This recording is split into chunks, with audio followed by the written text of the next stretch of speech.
और उसके अंदर जो है वो आपने सर्किट डायग्राम्स वगैरह से स्टडी किया था कि आपके पास सिर्फ और सिर्फ एक साइकिल के लिए आउटपुट आती है, जो ऑपोजिट पोलैरिटी का साइकिल है उसके लिए आउटपुट नहीं आती।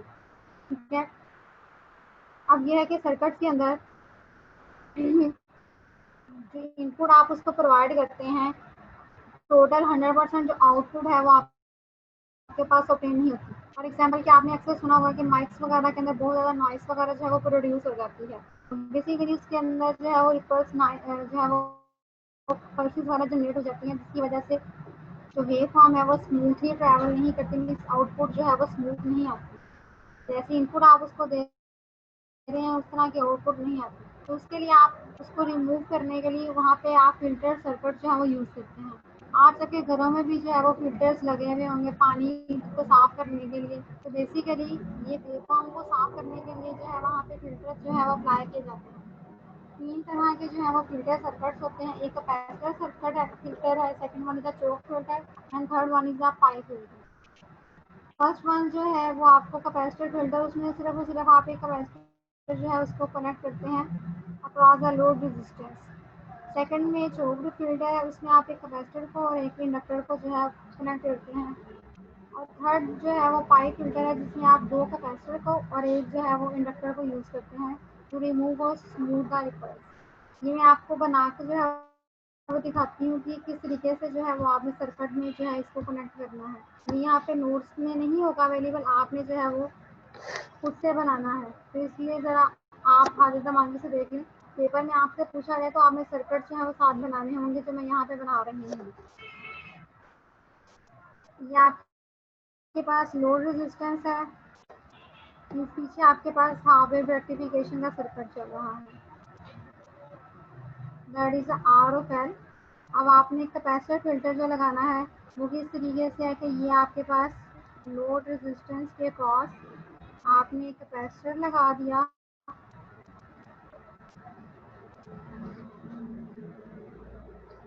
और इसके क्रॉस जो है वो आपने, ये आपके पास जो है वो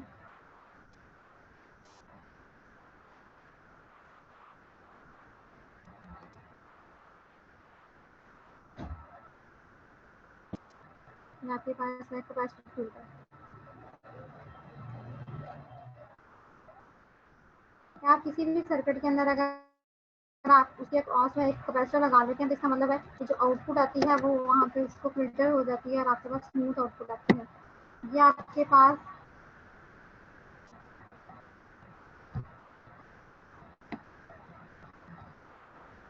ये आपके पास जो है वो आपने इनपुट उसको प्रोवाइड की थी। और अगर इसमें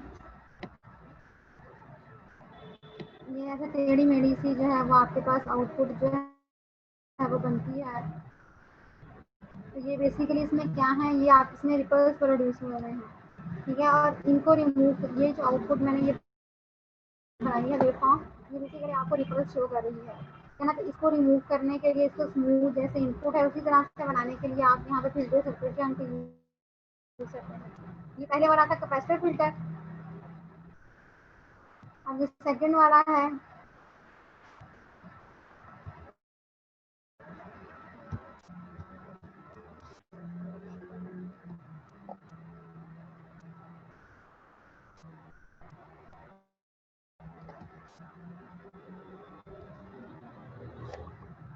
कि क्या मसला है रोल नंबर 33, तुम्हारी आज की एब्सेंट है। आप लोगों को सुकून नहीं है कि यहाँ पे आपने लाइन मारने से बाज नहीं आते।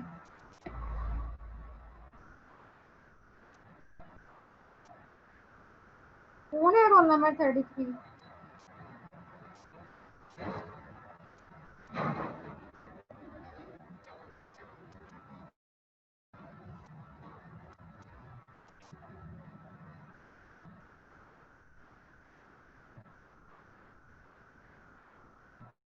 सेकंड वन जो है वो आपके पास स्ट्रोक फिल्टर है, जिसमें आपके पास ये एक इंडक्टिव कॉइल है। डायग्राम आपने जो है वो नीट एंड क्लीन बनानी है, अदरवाइज जो है आपको नंबर नहीं मिलेंगे। सर्किट डायग्राम अगर आपकी खराब होगी, यहाँ पे तो मैं ये इसको पॉइंटर से बना रही हूँ, है ना, आपने तो पेन स्केल से बनाना है तो आपकी खराब नहीं होनी चाहिए। ये कैपेसिटर है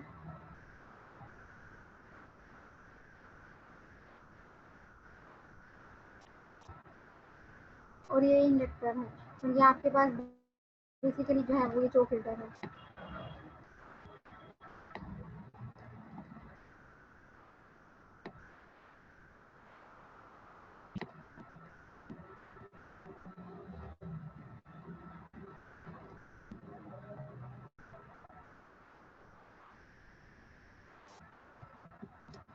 ठीक है, ये सेकंड वाला है आपके पास चो फिल्टर सर्किट। और जो थर्ड वाला है वो आपके पास जो है वो 5 मीटर है। थर्ड वाला किस तरीके से होगा, ये आपके पास that is a load resistance. इसमें क्या है किस तरीके से इसमें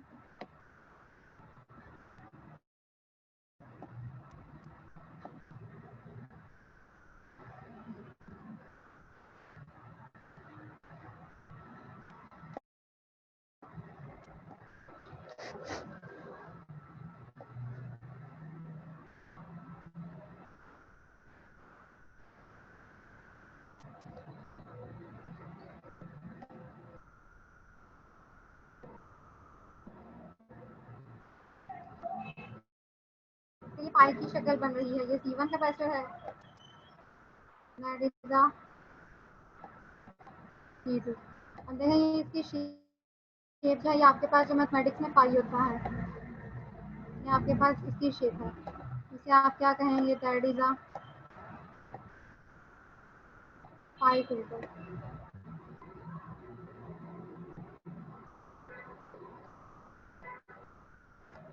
रोल नंबर 49। आपकी भी आज की एबसेंट है 33 एंड 49। अभी मैं क्लास अभी ये मैं पढ़ा लूँ या फिर आप दोनों को मैं क्लास से वैसे ही रिमूव करती हूँ।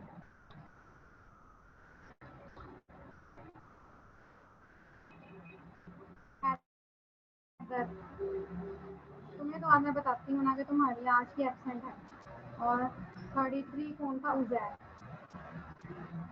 आप दोनों तो बच्चे आज गए हैं, तो सुकून तुम लोगों की जो है ना वो उसमें नहीं है। आपको मैंने कितनी दफ़ा बताया है कि यहाँ पे मुझे सारा कुछ शो होता है, यहाँ पे मैंने इसकी सेटिंग ऐसी की हुई है और आप उसके बावजूद तमाशे करने से बाज नहीं आते।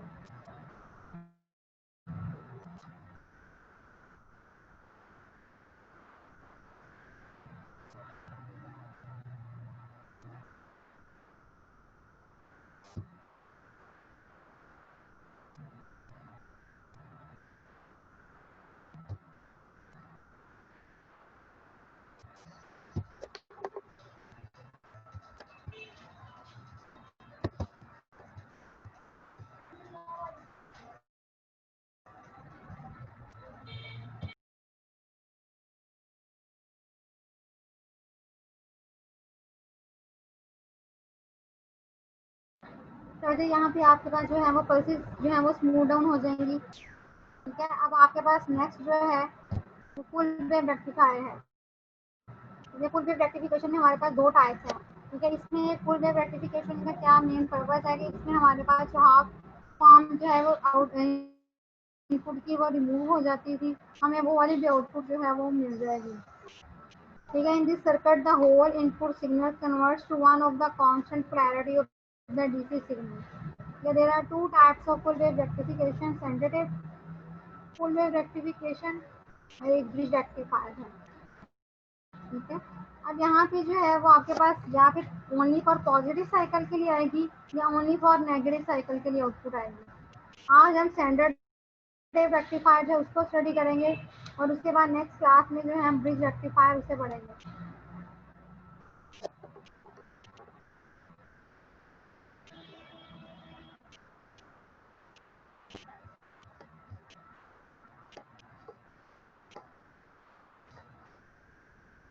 यहाँ तक कोई कंफ्यूजन है तो पूछ लें, फिर मैं आगे कंटिन्यू करूँ।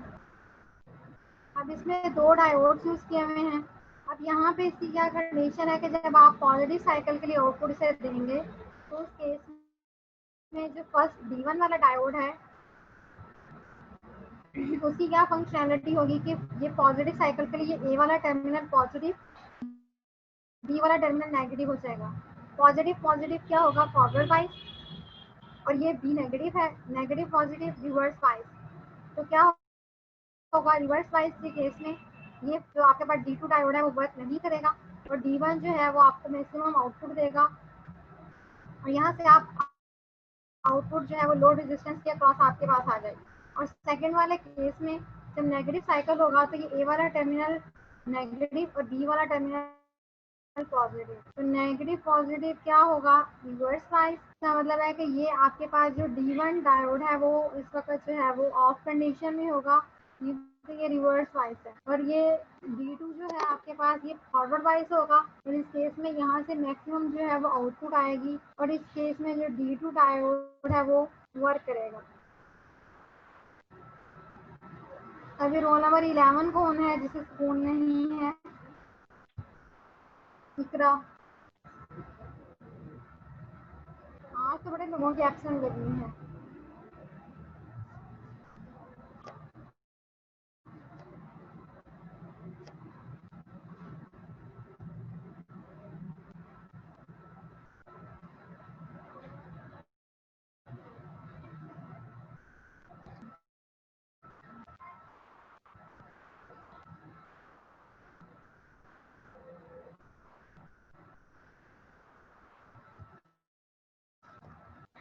वैसे ही मैंने किया है आपको अनम्यूट। बोलने जुनेद।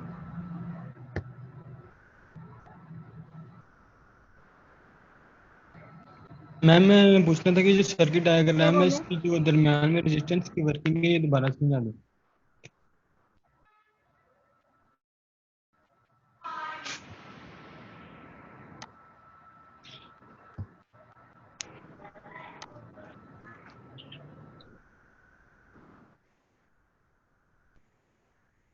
बोलो सिया क्या बोलना है?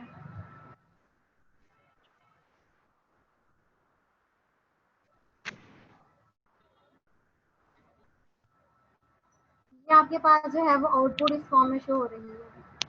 ठीक है, ये पॉजिटिव साइकिल के लिए D1 वर्क करेगा, नेगेटिव साइकिल में D2 वर्क करेगा, फिर अगेन पॉजिटिव के केस में D1 डायोड जो है वो वर्क करेगा और नेगेटिव के केस में D2 डायोड जो है वो वर्क करेगा।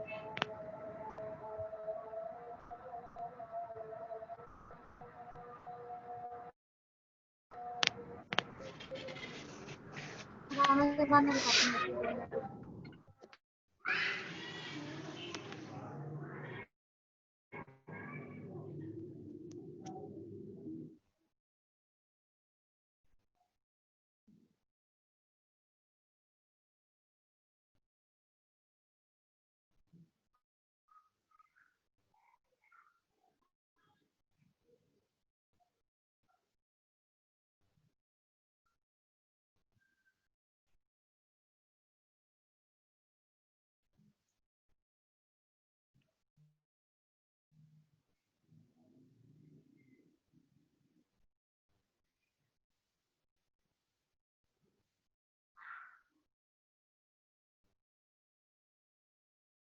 सर्किट है, सेंटर रेक्टिफायर है, ये उसकी वर्किंग है जो कि आपको ये बता रही है कि during the positive half cycle diode D1 जो है वो will be at the positive potential and D2 will be negative potential. So D1 will be forward bias and for negative half cycle diode D2 will be at positive potential and D1 will be at negative potential. So D2 will be forward bias and D1 will be reverse bias and conducts current. And output is obtained across the RL. So at output we get both the half cycles of the input AC signal in the form of the positive half cycles. It gives pulsating motion. The capacitor is connected in parallel combination with the RL to smooth or remove ripples at the output signal. अब यहाँ पे जो है आपका ये आपकी जो output है, ये बिलाल ये देख लें कि ये आप जो आउटपुट का पूछ रहे हैं, ये इनपुट है और इसकी आउटपुट ये फॉर्म में आ रही है। इतनी बड़ी डायग्राम दिखाई भी हुई है, फिर भी असर नहीं हो रहा और फिर कोई मसला लगता है। और ये जो है वो यहाँ पे ये शो कर रहा है कि पॉजिटिव साइकिल के लिए उसकी क्या कंडीशन है कि फॉर पॉजिटिव साइकिल डायोड जो D1 है वो आपके पास जो है वो फॉरवर्ड बाइस होगा और D2 जो है वो रिवर्स बाइस होगा। फॉरवर्ड बाइस के केस में क्या कंडीशन होती है कि फॉरवर्ड बाइस जब होगा तो इन आपके पास जो रेजिस्टेंस है वो वेरी स्मॉलर हो जाएगी और करंट विल बी मैक्सिमम आपके पास आएगी और डायोड जो D1 है वो आपके पास सैचुरेशन कंडीशन में होगा। जो नेगेटिव साइकिल है उसके लिए क्या कंडीशन आएगी कि जो डायोड है D1 वो रिवर्स बाइस स्टेट में हो जाएगा। रिवर्स बाइस स्टेट के अंदर क्या होता है, रिवर्स बाइस में रेजिस्टेंस इनफिनिट हो जाती है और आपके पास जो करंट है वो विल मिनिमम हो जाती है और वो आपके पास D1 जो है वो कंडक्ट नहीं करेगा किसी भी किस्म की कोई इलेक्ट्रिसिटी वगैरह। और D2 जो है वो इस केस में फॉरवर्ड बाइस होगा और फॉरवर्ड बाइस के केस में यहाँ पे कंडीशन क्या आएगी, तो यहाँ पे D2 जो है वो वर्क करेगा। बच्चे अगर आपकी बकवास यहाँ पे बंद ना हुई तो मैंने आप सबको यहाँ से जो है वो बाहर निकाल देना है।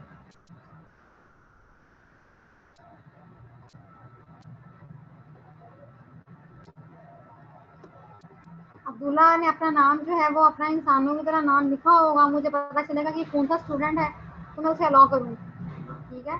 चाहे उसकी पढ़ाई का खर्च हो रहा है तो अपनी हरकतें इंसानों वाली करते।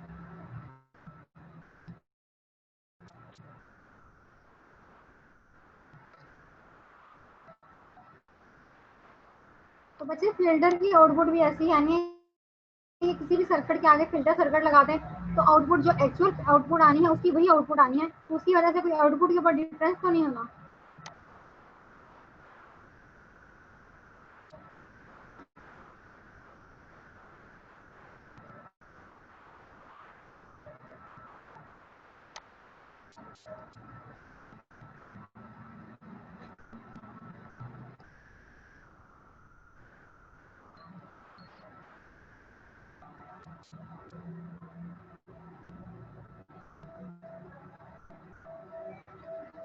मैंने बताया तो है कि आपके पास जिस तरह से घरों में फिल्टर आप लोग किस लिए यूज करते हैं, आप लोगों की ना मेंटेलिटी जो है ना उसका इलाज कोई नहीं है। जो घरों में अगर आप जो है वो फिल्टर यूज कर रहे हैं वो किस पर्पज के लिए करते हैं, पानी को साफ करने के लिए। तो ये बेसिकली आउटलेट को साफ कर रहा है, जो उसमें जो है वो रिपल्स वगैरह प्रोड्यूस होती है उनको साफ करके, ताकि अगर आपके पास एफिशिएंसी लेवल है जितनी इनपुट दी है उतनी ही आउटपुट है। बिकॉज आपके पास जितनी आप इनपुट प्रोवाइड करते हैं किसी भी सर्किट को उतनी आउटपुट आपके पास आती नहीं है। तो उसको स्मूथ डाउन करने के लिए आप वहाँ पे जो है वो फिल्टर सर्किट जो है वो यूज़ करते हैं। अभी भी अगर आपको समझ नहीं आए तो आपकी जहानत को अल्लाह ताला ही जो है ना आपको अल्लाह ने दी ही नहीं है, फिर आप इतने को जो है ना नकम्मे इंसान हैं।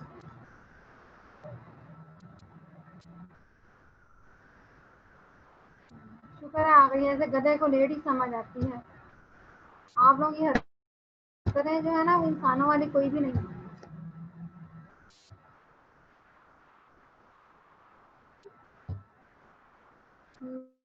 रीडिंग एंड हो रही है, इसको दोबारा से ज्वाइन करें ताकि इसमें मैं आपको इसके जो है वो डिसएडवांटेजेस बताऊंगी और साथ आप लोगों की अटेंडेंस लगाते हैं।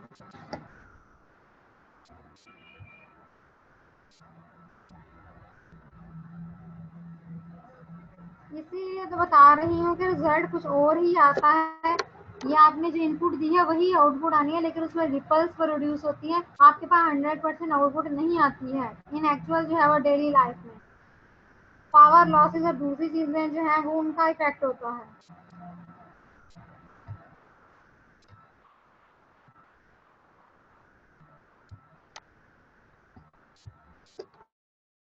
इसके सेंसिटिव हैं कि वो इट इज़ वेरी हैवी बल्कि and costly, it consumes more power, it cannot be used in small size instruments।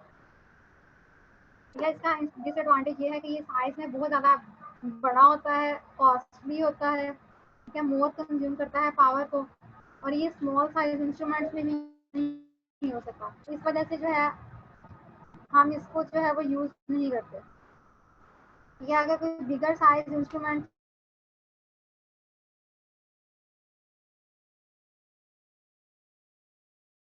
आप उसकी कॉस्ट को भी, अदरवाइज जो है वो ये एक्सपेंसिव होने की वजह से, बिकॉज आपकी जो है इलेक्ट्रॉनिक्स में या वैसे भी जितनी भी आप इलेक्ट्रॉनिक अप्लाइंसेस वगैरह बनाते हैं उसमें आपकी रिक्वायरमेंट ये होती है कि आपकी जो एफिशिएंसी है उसको मिनिमाइज किया जाए, और सॉरी एफिशिएंसी को हाई किया जाए और कॉस्ट को जो है वो मिनिमाइज किया जाए। तो जितनी कम चीज़ सस्ती होगी उतना ही आपके लिए बेनिफिशियल होता है, और इसकी आउटपुट जो आपके पास एफिशिएंसी है वो भी हाई हो। तो इसलिए जो है वो सेंसिटिव रेक्टिफायर जो है उसको आप जो है वो यूज़ नहीं करेंगे। इसकी बजाय इसकी रिप्लेसमेंट आप जो है वो ब्रिज रेक्टिफायर से करते हैं, और उसमें जो है वो आपके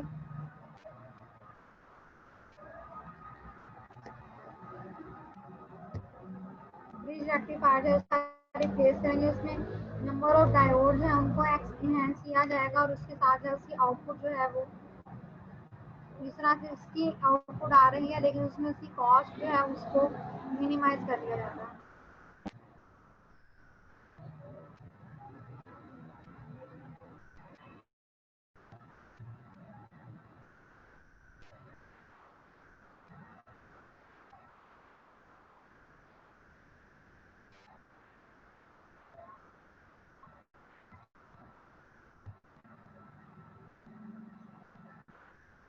देखिए टेनिस जो है वो अपनी बात कर लें इंसानों की तरह, अदरवाइज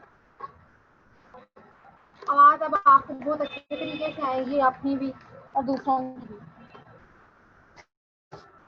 इसलिए जो है वो टेनिस वगैरह मार्क कर लें। Roll number 1